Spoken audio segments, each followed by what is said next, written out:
Hello students, कैसे हैं आप लोग।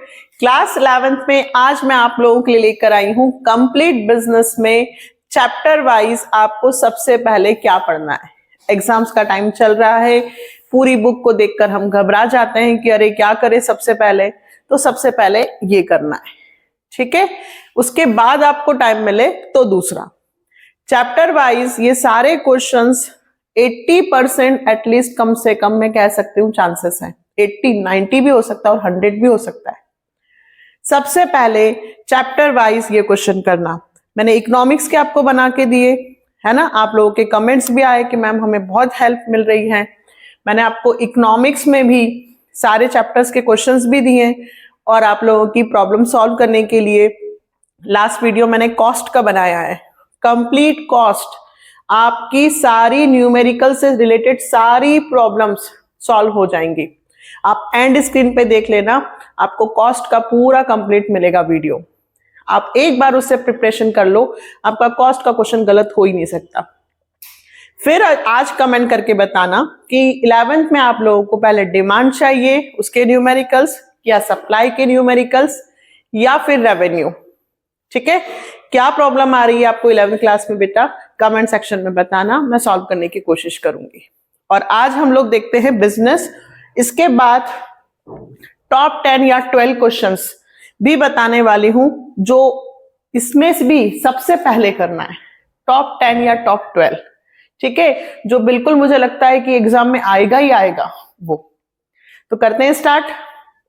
सबसे पहले फर्स्ट चैप्टर आपका है ना, इवोल्यूशन फंडामेंटल ऑफ बिजनेस है, जिसमें सबसे पहले तो हिस्ट्री दी हुई है, हुंडी और वो सब, तो पहले वो जरूरी नहीं है। सबसे पहले फर्स्ट में आप करें टाइप्स ऑफ इंडस्ट्रीज, है ना, कितने तरह की इंडस्ट्रीज हैं, प्राइमरी, सेकेंडरी, टर्शरी। फिर प्राइमरी में जेनेटिक, एक्सट्रैक्टिव, है ना, मैन्युफैक्चरिंग, कंस्ट्रक्शन। सेकेंडरी में, टर्शरी में बैंकिंग, ट्रांसपोर्ट। ये बहुत अच्छे से याद होना चाहिए। और बेटा फर्स्ट और सेकंड तो मैंने पूरा बना भी रखा है, फर्स्ट चैप्टर कंप्लीट मैंने समझा रखा है और सेकंड भी, आप वहां से भी हेल्प ले सकते हो। टाइप्स ऑफ इंडस्ट्री के बाद बिजनेस रिस्क या कॉजेस। बिजनेस रिस्क या कॉजेस अभी लाइन नहीं खींचते हैं, बाद में फिर जो इंपॉर्टेंट होंगे वो मैं करूंगी। सेकंड पे है रिस्क, है ना, बिजनेस करते हैं तो रिस्क तो है ही सही, जितनी रिस्क उठाएंगे उतना प्रॉफिट मिलेगा, तो रिस्क के क्या कारण है, ठीक है, ये बहुत अच्छे से करना है। फिर कॉमर्स, कॉमर्स के फंक्शंस, और यदि टाइम हो तो ऑक्सिलरी टू ट्रेड वो भी करना, बैंकिंग, है ना, ट्रांसपोर्टेशन। फिर डिफरेंस, अब देखो बिजनेस, एम्प्लॉयमेंट और प्रोफेशन, इसका डिफरेंस यदि आप कर लेते हैं और यदि क्वेश्चन में आपसे बिजनेस के 3 फीचर्स पूछ लें या प्रोफेशन के 3 फीचर्स पूछ लें या एम्प्लॉयमेंट के, तो आप लिख सकते हैं ना, क्योंकि आपने डिफरेंस किया है। तो ध्यान रखना, जितने भी क्वेश्चंस मैंने डिफरेंस के बोले हैं ना बेटा, कम से कम उसका मीनिंग सबसे पहले, और कम से कम 6 से 7 डिफरेंस याद होने चाहिए, ताकि यदि मुझे उसके फीचर्स पूछें मैरिट या डीमेरिट्स तो भी मैं लिख सकती हूँ। और 11th में भी केस स्टडीज आएंगी, तो जितने भी डिफरेंस आपको बुक में दिए हैं उनके सारे पॉइंट्स आपको याद होने चाहिए, ताकि आप कुछ भी लिख सकें उससे रिलेटेड, ठीक है। तो पॉइंट सारे याद करना। तो ये 4 क्वेश्चंस आपके कौन से हुए फर्स्ट चैप्टर में। सेकंड बहुत बड़ा चैप्टर है, क्या है second chapter, forms of business organisation, ठीक है, sole proprietorship, partnership, joint Hindu family business, cooperative society. Cooperative society, तो इसके लिए मैंने एक चीज लिखी है यहां पे देखो, comparative study of all forms of business organisation. यदि आप देखते हो तो पूनम गांधी में एक पूरा चार्ट दे रखा है, दूसरी बुक्स में भी दे रखा है, सोल प्रोप्राइटर, पार्टनरशिप और आपका joint HUF, cooperative society, company, उनके कंपैरिजन दे रखे हैं, सबके मीनिंग, है ना, फिर सबकी कैपिटल और एबिलिटी सब दे रखा है। आप उस कंपैरिजन वाले चार्ट को पढ़ लो अच्छे से, तो आपको अलग से किसी का भी फीचर, मेरिट, डीमेरिट्स की करने की जरूरत नहीं है, आप वो पूरा एक चार्ट याद कर लेना, ठीक है। यदि आप बोलोगे तो वो चार्ट मैं भी प्रोवाइड करवा दूंगी। फिर second types of partner, active partner, nominal partner, sleeping partner, ये तो बहुत करना अच्छे से। फिर difference between memorandum of association और आर्टिकल ऑफ एसोसिएशन, ठीक है। मेन डॉक्यूमेंट, जब कंपनी फॉर्मेशन होता है, जब हम कंपनी का रजिस्ट्रेशन कराते हैं, इनकॉर्पोरेशन कराते हैं, तो मेन डॉक्यूमेंट बनते हैं। Memorandum of association banana compulsory होता है, article of association banana supplementary document है। ये डिफरेंस बहुत अच्छे से याद करना है। फिर बिजनेस ऑर्गेनाइजेशन को चॉइस करते वक्त किन फैक्टर्स को हमें ध्यान में रखना चाहिए। यदि हमारे पास पैसा ज्यादा है या हमारे पास, तो हम बड़ा फर्म खोल सकते हैं। यदि हम लोग 4-5 लोग हैं तो पार्टनरशिप कर सकते हैं। यदि एक व्यक्ति है तो सोल प्रोप्राइटरशिप। तो ये वाला क्वेश्चन आपको याद करना है। चैप्टर तो बहुत बड़ा है, लेकिन ये, हाँ, यदि आपको इसमें समय मिले तो एक कैपिटल कंट्रीब्यूशन कंपनी का जो दे रखा है वो जरूर याद कर लेना कि कितनी कितनी कैपिटल है ना, सब्सक्रिप्शन और वो सब। फिर chapter 3 private, public and global enterprises, जिसमें सबसे ज्यादा तो आपको क्या करना है, आपका डिफरेंस करना है। वैसे तो मैं बोलूं कि department, undertaking, public corporation, स्टेटरी corporation और गवर्नमेंट कंपनी के मीनिंग, फीचर्स, मैरिट, डीमेरिट्स, इसलिए इतना सब ना करते हुए पहले, क्योंकि समय कम है, तो पहले इनके डिफरेंस प्रिपेयर कर लो। यदि आपको डिफरेंस अच्छे से सारे याद हैं तो आप बनाकर लिख सकते हो।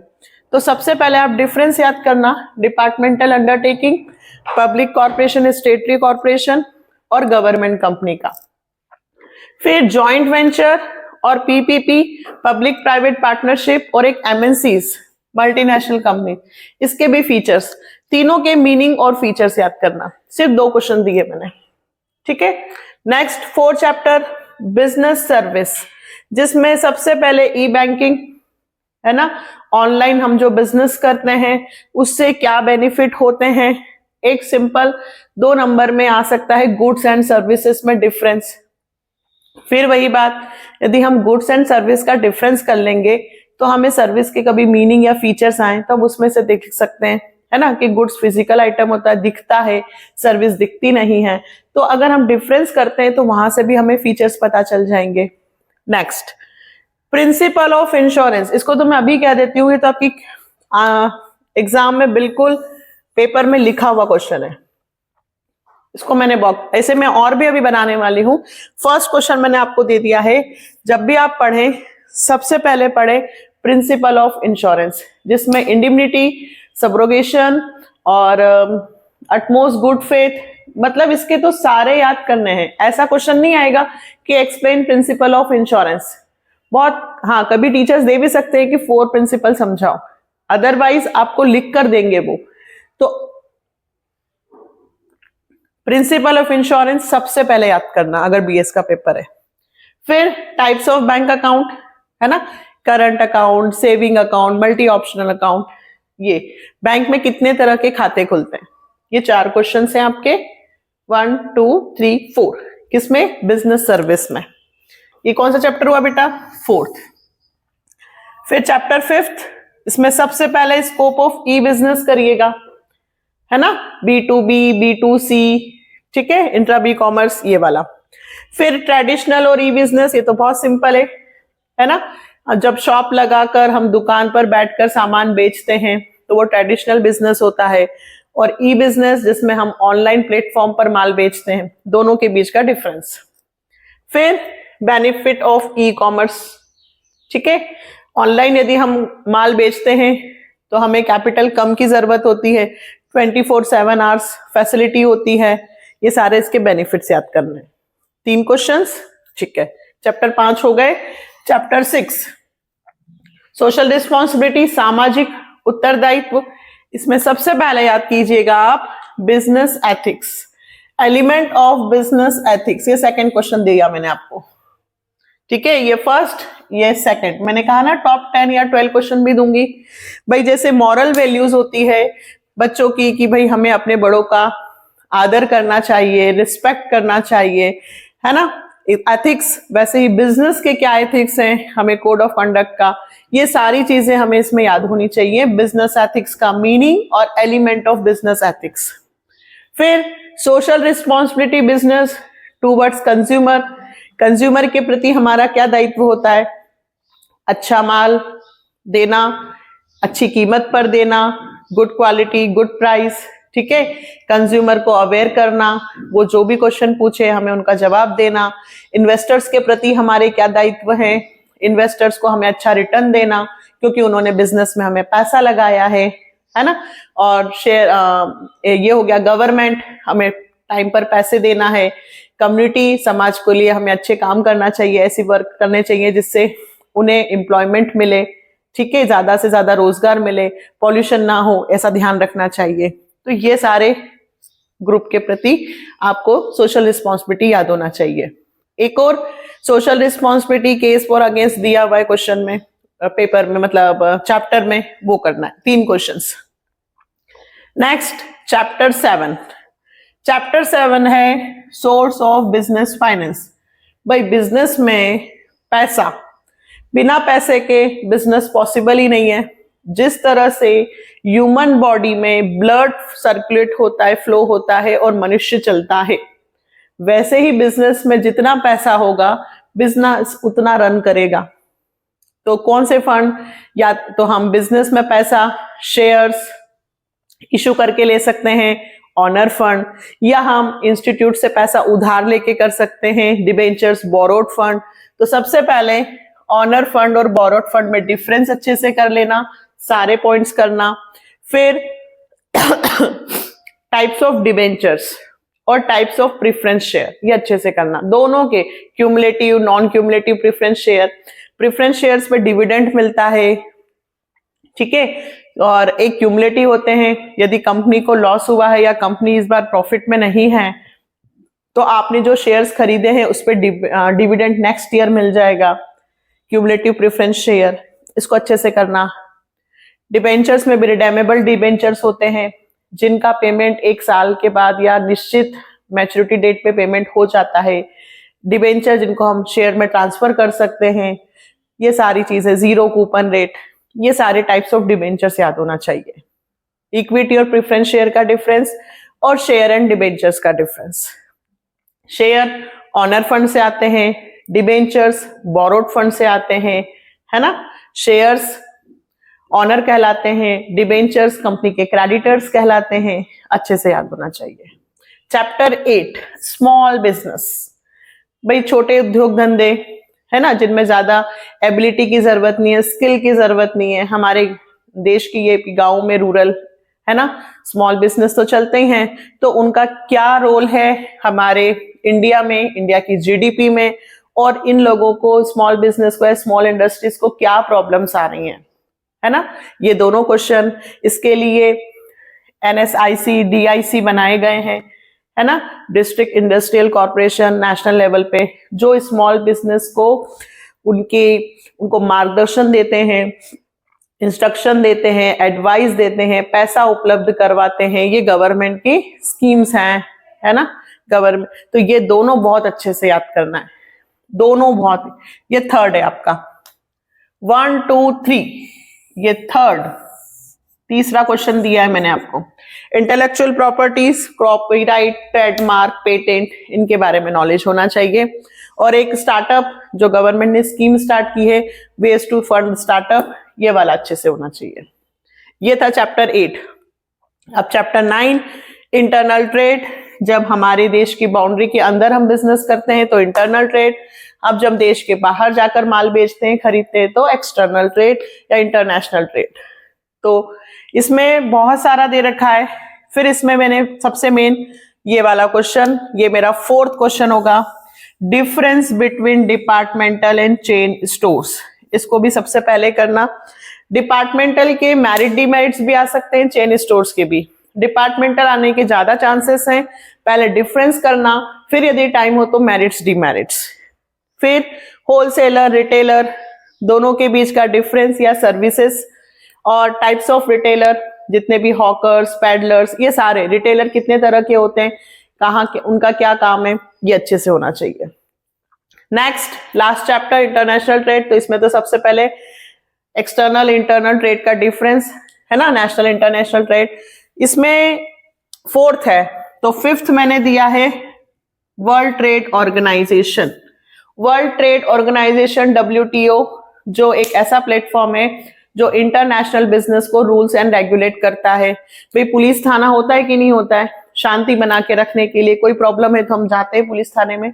वैसे ही जब इंटरनेशनल लेवल पे बिजनेस होते हैं, उन्हें कोई प्रॉब्लम होती है तो वो कहाँ जाते हैं, WTO में। इसके फंक्शंस याद करना। सबसे ज्यादा एक्सपोर्ट या इंपोर्ट की प्रोसेस, एक याद कर लोगे दूसरी अपने आप हो जाएगी। बड़ी है मानती हूं, लेकिन आपके स्कूल्स में टीचर्स ने कहा होगा कि एक्सपोर्ट प्रोसेस है तो स्टार्टिंग के 6 याद कर लो, ऐसा कहा होगा। या नाम तो सारे याद होने चाहिए, लाइन वाइज होने चाहिए। एक्सपोर्ट की याद कर लोगे तो इंपोर्ट की हो जाएंगी, दोनों में से एक जरूर आएगा, इसलिए ये भी बहुत इंपॉर्टेंट है। ठीक है, ये 6 नंबर पे। फिर एक्सपोर्ट और इंपोर्ट प्रोसीजर में जो डॉक्यूमेंट्स होते हैं, bill of landing, credit letters, है ना, जितने भी वो मेन डॉक्यूमेंट्स हैं, उनकी डेफिनेशन याद होनी चाहिए। इतना ओवरऑल आपको पढ़ना है।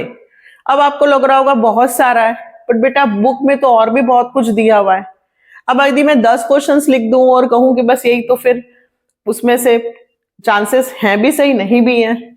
लेकिन इसमें से मैं कह सकती हूं कि चांसेस हैं 60, 70, 80, 90% तक चांसेस हैं कि बिजनेस में इसमें से आ सकता है। तो सबसे पहले आपको ये करना है। और इसमें बात मैंने इंपॉर्टेंट कहे हैं, मोस्ट इंपॉर्टेंट, तो 1, 2, 3, 4, 5, 6। ठीक है, फिर मैं बात करूं MOA कहां गया, 7, ठीक है, 8, 9 और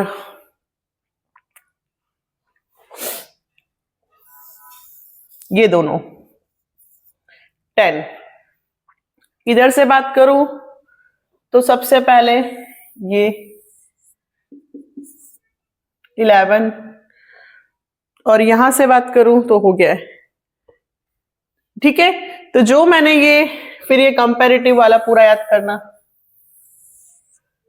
फिर टाइप्स ऑफ पार्टनर करना, फिर बिजनेस एम्प्लॉयमेंट प्रोफेशन करना।